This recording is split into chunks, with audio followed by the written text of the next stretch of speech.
Bom, então já sabemos o que é uma proposição, já classificamos, já entendemos o que é, precisa agora a gente classificar, né? Então, quando a sentença é uma proposição, como é que ela vai se classificar? E que classificação é essa? Vamos ver? Acompanha aqui na tela. A classificação das proposições. Uma proposição lógica pode ser simples ou composta. É essa classificação que a gente vai estudar agora. Ok? É uma coisa bem fácil e bem tranquila. Proposição simples consiste em uma única declaração sobre um único objeto. Como assim, Jairo? Como assim? Por exemplo, né? Quando o aluno faz, como assim? Ele está clamando por um exemplo. Então, vamos lá. 5 é um número ímpar. Isso é uma proposição simples. É uma declaração única, não é, sobre o objeto, que nesse caso aí é o número 5. Está declarando que o 5 é um número ímpar. Muito bem. A vaca é um peixe. Outro exemplo de proposição simples. Uma declaração única sobre o objeto. O objeto agora é a vaca, está declarando que ele é um peixe. Ok? Então é muito fácil você identificar que a proposição é simples. E quando é que ela é composta? A composta consiste na conexão de duas ou mais proposições simples. Então você vai juntar essas proposições simples através do que a gente chama operadores ou conectivos lógicos. Olha aí um exemplo. O mar é doce e a terra é quadrada. O mar é doce e a terra é quadrada. Veja que você tem aí duas proposições simples. O mar é doce, a terra é quadrada. E elas foram conectadas aqui por esse operador chamado I. A gente vai estudar eles daqui a pouco. Se 2 é par, então o sol é frio. Opa, 2 é par, proposição simples. O sol é frio, proposição simples. Elas estão conectadas pelo se então, que é outro conectivo, é outro operador lógico. Ok? Então, é assim que elas se classificam. Não é? As proposições podem ser, portanto, simples ou compostas. Ô, Jair, isso aí cai em prova, cai para a gente dizer isso aí, se é simples ou composta. Vamos ver? Como é que esse conteúdo já foi cobrado em concurso? Olha aí. As proposições não precisa mais capturar, digitar ou ditar o código de barras. E o débito não é automático. O pagamento só é efetuado após a sua autorização. São ambas compostas de 3 proposições simples. Certo ou errado? Bom, que são ambas compostas? São. Agora, de 3, não. A primeira é, não precisa mais capturar, digitar ou ditar o código de barras. Isso é a mesma coisa que não precisa mais capturar, ou não precisa mais digitar, ou não precisa mais ditar o código de barras. Essa é uma composição de 3, simples. Muito bem. Mas veja a outra. O débito não é automático. O pagamento só é efetuado após a sua autorização. Essa é uma composição de 2 simples e não de 3. Então, esse item daí, você julgaria na prova como errado. Não é? Vamos supor que você está começando agora mesmo, nunca viu aí as provas, está meio, né, começando mesmo, do zero mesmo. Então, você vai ver lá no gabarito assim, ó, 3 questão, digamos que essa fosse a questão 3. E aí é assim, ó, questão 4, aí tem lá, certo ou errado. Então, você fez essa 3, viu que ela está errada, e aí você vai marcar aqui no item como gabarito, a resposta é errado. Ok? Então, já caiu sim. Esse aí é um exemplo. Olha outro exemplo. Por enquanto, vocês estão vendo que são questões do CESP, né? É que essa aí, certamente, é a banca que mais tem cobrado isso. Por isso que eu estou trazendo mais questões dela.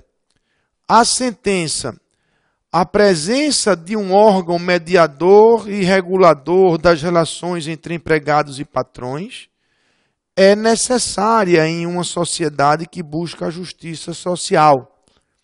É uma proposição simples.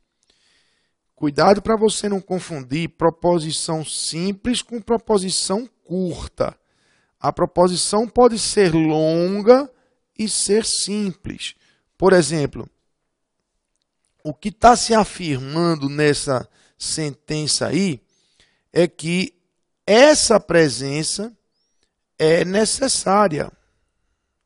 Não é? É isso que está sendo dito. A presença de um órgão, que órgão? Um órgão que seja mediador e regulador das relações entre empregados e patrões. Essa presença é necessária. Aonde? Numa sociedade que busca a justiça social. Então, isso sim é uma proposição simples. O item foi considerado como item certo. Ok? Como item certo, porque ele diz respeito a uma única coisa, a presença lá do tal órgão mediador e regulador. Ok? Muito bem. Então você agora já sabe o que é proposição e já sabe classificá-las em simples e em compostas. A gente ainda está distante, viu, gente, do que é mais cobrado em concurso. Eu estou mostrando já algumas questões, mas para vocês entenderem assim, em termos de frequência nas provas, esses assuntos iniciais aí, eles são pouco cobrados, certo? Mas vamos avançando. O terceiro ponto, agora é uma parte mais gostosa, mais interessante, né? Um instrumento valiosíssimo na lógica das proposições, chamado de tabela verdade. Tabela verdade. Vamos pensar um pouquinho, vamos raciocinar juntos um pouquinho. Vou fazer aqui uma pequena introdução para vocês. Quando conectamos, por exemplo, duas proposições simples, formamos uma proposição composta. Isso você entendeu, não é? E como tal, ou seja, em sendo uma proposição, ela precisa ter um valor de verdadeiro ou falso, não é? Aquele princípio que eu falei para vocês. Toda proposição tem que ser ou verdadeira ou falsa. Se você juntou duas simples e formou uma composta, tudo bem. Aquela composta vai ter que ser verdadeira ou falsa. Beleza? Isso vai depender do valor de cada proposição simples participante, mas também do operador usado na conexão. Então, o valor da composição vai depender tanto do valor das simples, como também do operador usado na conexão. Eu vou dar um exemplo para vocês. Olha aqui, ó. O cavalo é um quadrúpede e 8 é ímpar. Vamos lá. Se a gente olhar isoladamente cada proposição simples, o cavalo é um quadrúpede. Verdadeiro, né? Certo, é verdadeiro. O cavalo, de fato, é um quadrúpede. E 8 é ímpar. Isso aqui é falso. Vejam que para eu definir o valor de uma proposição simples, eu não preciso de nada, a não ser conhecer o conteúdo de que ela trata. Ok? A gente não usa a lógica para isso. Não é? Quando a gente diz que o cavalo é um quadrúpede, isso é verdadeiro, a gente não está usando ainda nenhum raciocínio lógico para isso. E quando diz que 8 é ímpar, isso é falso. Beleza. Agora, na hora em que eu juntei as duas e formei aqui uma proposição, ela está conectada aqui pela conjunção, pelo i. E aí eu quero adiantar para vocês isso aí, a gente vai estudar isso detidamente ou detalhadamente daqui a pouco. Esse operador, esse conectivo i, ele vai exigir que as duas sejam verdadeiras para poder produzir uma verdade, não é? Então, quando eu afirmo uma coisa e outra, as duas têm que ser verdadeiras para dar a verdade. Então aqui eu tenho verdadeiro e no outro lado eu tenho falso. Isso aqui é uma proposição falsa. Ok? Por exemplo, o fogo é frio e Recife fica em São Paulo. Veja, isso tudo é para você entender a tabela verdade, viu, gente? Eu estou me dirigindo para lá. O fogo é frio e Recife fica em São Paulo. Bom, o fogo é frio, isso aqui é falso. Recife fica em São Paulo, falso. Eu já entendi que esse I exige as duas verdadeiras para produzir um resultado verdadeiro. Não é o caso, portanto, essa conjunção também é falsa. Muito bem. E você pode estar se perguntando, Jari, cadê a tabela verdade? Segura aí que você vai ver. Veja mais um exemplo. 6 é par e a capital da Bahia é Salvador. Opa, 6 é par, verdadeiro. A capital da Bahia é Salvador, verdadeiro. Conectado aqui pelo I, não é? E aí eu acabei de explicar que o I exige as duas verdadeiras, agora dá verdadeiro. Está vendo que você precisa conhecer o valor de uma, o valor da outra, e precisa entender como é que esse conectivo funciona. Cada um vai ter o seu jeito. O jeito desse aí é exigir que todas sejam verdadeiras, mas cada operador vai ter lá o seu sentido lógico. Ok? Tá, Jairo, eu entendi, mas e a tabela verdade? E que danada é isso? Isso vai entrar onde? Agora, ó. E essa? P e Q. Onde esse P e esse Q são a representação de proposições. Então, esse P está representando uma proposição qualquer. E esse Q também é a representação de uma proposição qualquer. Tudo bem, elas estão conectadas pelo I, beleza. Mas eu não conheço a declaração que elas fazem. Eu não tenho como saber se o que P declara é verdadeiro ou falso. Eu não tenho como saber se o que Q declara é verdadeiro ou falso. Ou seja, essa parte aqui ó, que eu preciso, que é o valor de cada proposição simples, eu não consigo aqui nesse exemplo. É aí onde entra a tabela verdade. É aí onde entra a tabela verdade. Ok? Então, a tabela verdade, vamos definir, é uma tabela usada para determinar os valores das proposições compostas. É isso que eu queria aqui, ó. Eu queria determinar o valor dessa composição. Mas eu só posso fazer isso conhecendo o valor de P e o valor de Q. Então, a tabela verdade vai fazer isso. A tabela é usada para determinar os valores das proposições compostas a partir da atribuição de valores às suas proposições simples. Entendam uma coisa, gente. Na hora em que eu disse lá que, sei lá, o fogo é frio e o sol e 8 é par, eu já tenho as declarações, eu já sei os valores das proposições simples. Não cabe falar em tabela, eu já sei que um é V e outro é F, sei lá. E aí a composição vai dar falsa, acabou-se. Mas quando eu falo P e Q, ou seja, quando eu uso a representação de proposições, eu só vou saber se o resultado da composição é verdadeiro ou falso se eu antes atribuir valor a P e a Q. Esse P e Q são, na verdade, ou funcionam, na verdade, como variáveis proposicionais. Entende? Elas representam uma proposição qualquer e, assim sendo, poderão ser V ou F, dependendo de seu conteúdo. Então, a tabela verdade vem organizar, vem disciplinar isso aí, para que a gente consiga responder se aquela conjunção é V ou é F, dependendo das variações de valores para P e Q. Veja aí na tela como fica isso. Vamos raciocinar.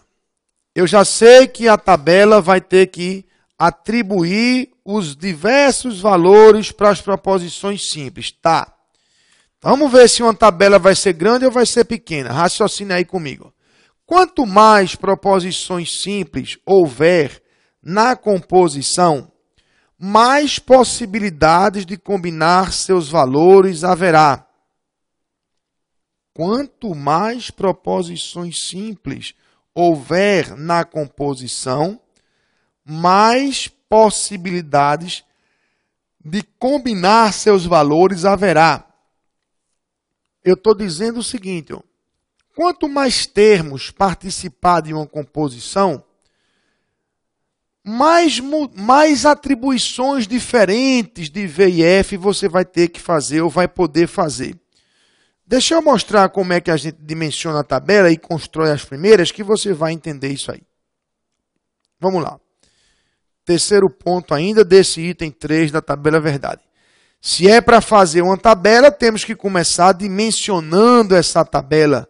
Portanto, a gente precisa, antes de tudo, calcular a quantidade de linhas de uma tabela.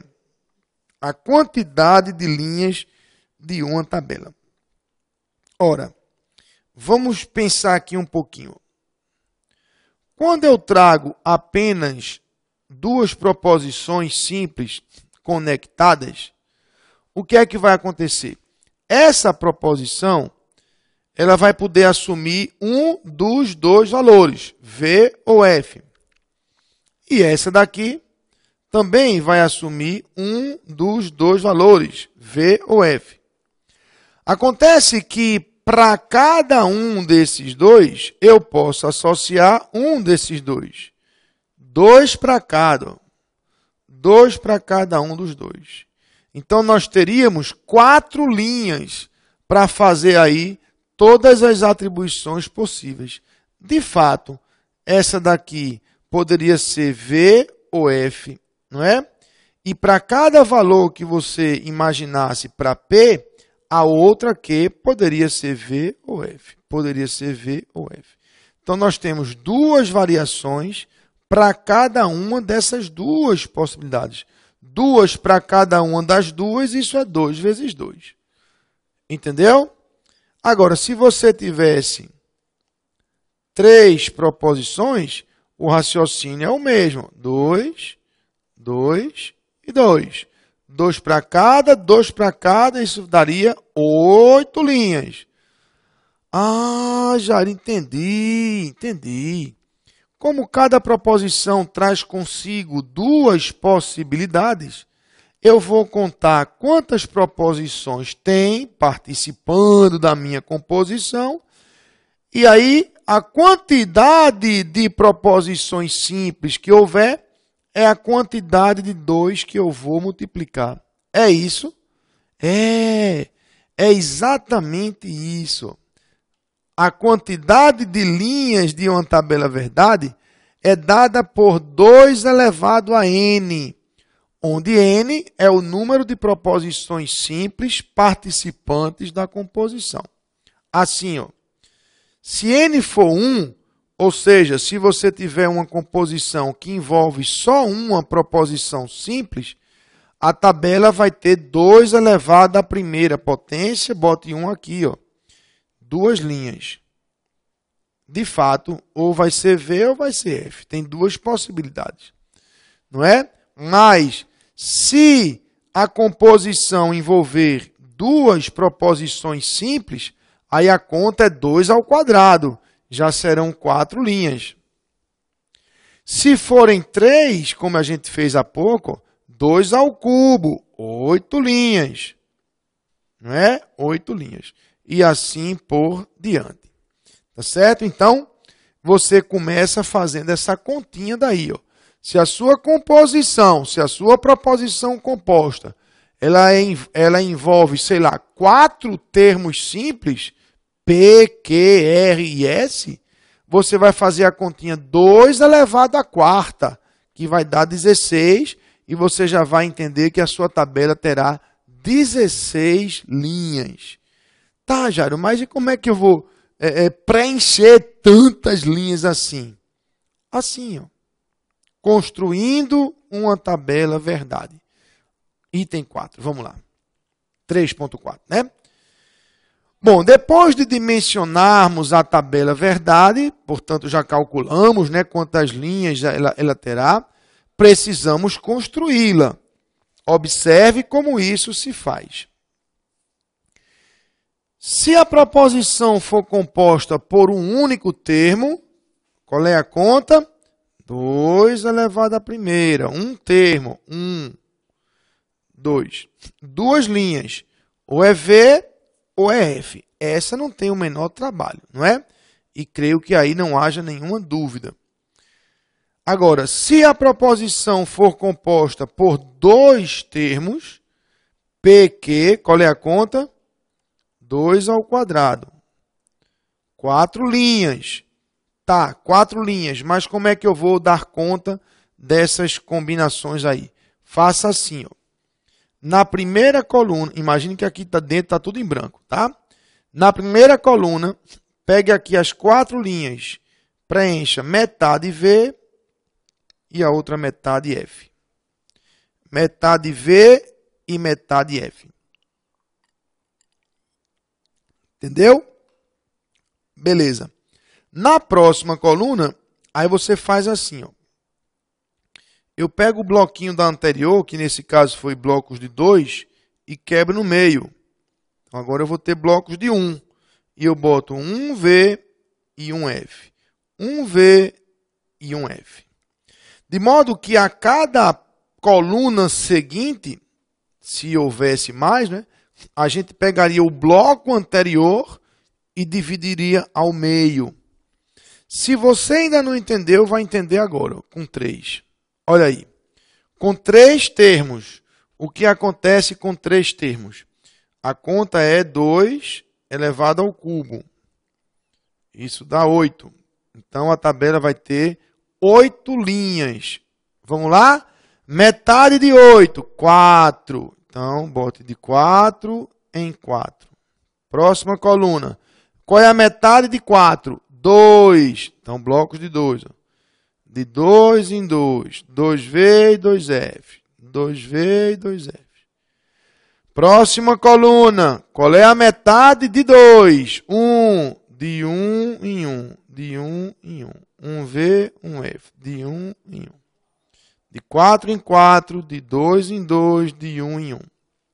Entendeu? Sempre dividindo ao meio. E assim você completa, não é, a parte inicial da tabela verdade, que é as atribuições. Não é? Não se esqueçam que aqui do lado eu terei uma operação com P, Q e R. Vamos imaginar aqui uma qualquer. Não se preocupe com isso, não, porque a gente ainda vai estudar, tá certo? Só para você ver que eu teria uma operação que envolve P, Q e R. Ok? Portanto, 3 termos. A partir de agora é que eu iria processar cada configuração de valores dessa aqui para ver o que é que vai dar aqui. Se vai dar V ou F, se vai dar V ou F. Entendeu? Então, veja, claramente a gente percebe que a tabela verdade ela fica dividida em 2 fases. Uma fase inicial, que é a fase onde a gente faz as atribuições dos valores. E uma fase final, onde a gente de fato opera, não é? Opera com esses valores para ver aqui o que é que vai dar VOF, VOF. Ok? Por enquanto você está entendendo a primeira fase da tabela, essa do lado esquerdo, que é aqui simplesmente atribui os valores. Ok? E será que isso já foi cobrado em concurso? Vamos ver. Como esse conteúdo já foi cobrado em concurso? Olha aí. Considere que A, B, C sejam proposições simples, distintas, e que a proposição D seja definida por D igual. Eu vou ler o que está aí. Mas não se preocupe, porque a gente ainda vai estudar isso. Para resolver essa questão, não vai precisar nada desses símbolos, tá certo? O que tem aí é, se Se A, se somente se B, então não A, então C. É isso que está dito aí. Já não entendi nada. Não precisa não. Por enquanto, relaxe. Por enquanto, você só vai entender o seguinte. Ó. Ele diz, nesse caso, a tabela verdade da proposição D tem 16 linhas. A proposição D é uma proposição composta. E ela envolve em sua composição quantas proposições simples? Ela envolve a proposição A, ela envolve a proposição B e ela envolve a proposição C. Portanto, ela envolve 3 proposições simples. Então, qual é o cálculo que eu devo fazer para calcular quantas linhas terá essa tabela? 2, sempre 2, elevado ao número de proposições. Então, essa tabela teria 8 linhas. E ele declara, o item, não é, que ela tem 16 linhas. Então, esse item está errado. E esse aí é o gabarito da questão. Errado. Ok?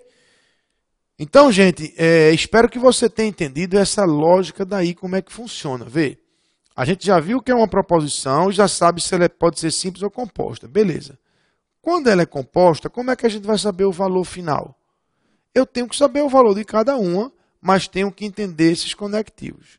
Quando eu já sei o valor de cada uma, e obviamente entendendo esses conectivos, eu já dou o valor lá da composta, como a gente fez há pouco com alguns exemplos.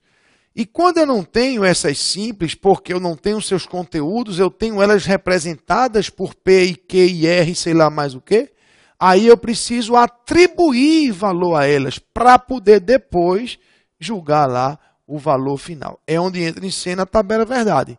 E aí a gente constrói o início dela, as atribuições, como a gente aprendeu aqui, e a parte seguinte da tabela é a parte efetivamente de operação. E aí, para isso, você vai ter que aprender os operadores lógicos. Eu antecipei que o I exige que todas sejam V. Beleza, foi só uma antecipação. Mas você viu aqui uma setinha, uma dupla seta, quer dizer, o se então, o se somente se, uma série de símbolos que você vai ter que reconhecê-los, vai ter que saber qual o sentido lógico de cada um deles. Por isso, você tem que dominar toda essa parte dos operadores para poder seguir na sua tabela e apresentar de cima até embaixo todos os valores resultantes ali da tabela. Tá certo? Aí a gente vai para o próximo ponto, que é o de operadores lógicos. Veja aí na tela. Eu só vou poder seguir na minha tabela verdade se eu dominar, se eu compreender esses operadores lógicos. Tá certo? Bom, esses operadores lógicos, na verdade, eles são 6. Eles são 6 operadores. A gente vai estudar de um por um aqui. Tá certo? Um deles é um modificador lógico. Modificador lógico. E 5 deles são conectivos lógicos. Então, esse aqui ele não é um conectivo, ele é apenas um modificador. E os outros 5, de fato, são conectivos. Isso dá um total de 6 operadores. Sim, Jair, mas por que é que tu está falando isso, ao invés de mostrar logo quais são os 6 operadores? É porque eu já vi em muitos livros, esses 6 operadores sendo chamados de os 6 conectivos lógicos. Veja, na verdade, um não é conectivo, porque não conecta. Tá certo? Mas como isso, essa nomenclatura, esse rótulo não interessa nas provas, ninguém pergunta se é conectivo, se é operador, se é modificador, você pode chamar de operador, de conectivo, do que você quiser. Entendendo que são 6 e que você precisa dominar o sentido lógico de cada um desses 6, ok? Mas rigorosamente é assim. Nós temos um modificador lógico e 5 conectivos, o que dá um total de 6 operadores lógicos, ok? É isso que a gente vai estudar daqui a pouco no terceiro bloco.